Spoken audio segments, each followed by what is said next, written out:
What paranormal experience turned you from a skeptic to a...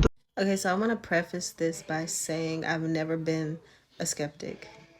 I was born knowing paranormal experiences are as common as any other experience.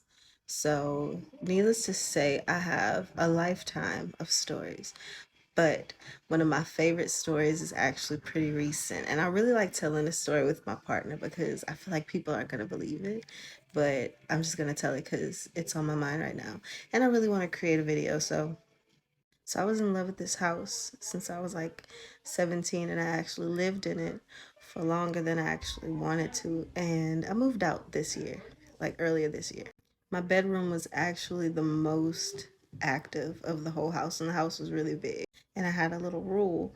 I wouldn't look around in the dark. If there wasn't a light on, I wasn't looking around because I didn't really like what I would see when the lights were off. So I'm cupcaking on FaceTime, and it's fairly new enough that I really don't want my face on the camera as I'm falling asleep, if that makes sense. So he's playing video games and like this, but like looking back at the phone like periodically, right? And I have the phone flat next to my pillow, but enough to where I can like look and see him, but he can't see me.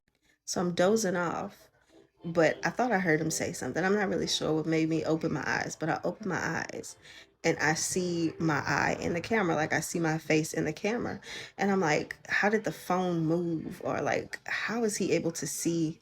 Like, how's my face in the camera? How am I able to see my face?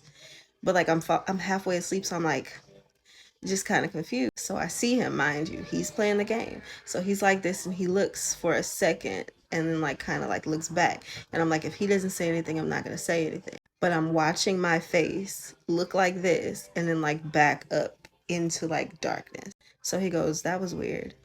And right now I'm like, what was weird? So he was like, I just saw your face for a second.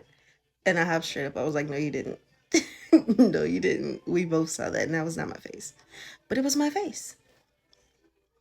But that was not me. Because I was watching my face. I looked at my face and watched my face like back up because I'm like this. And then I watched my face like back up into just darkness. But I didn't move. And I love to tell this story with him because I feel like people are going to be like, bitch, whatever. But he's not here right now. Funny enough, though, that's not the only time I kind of haunted somebody.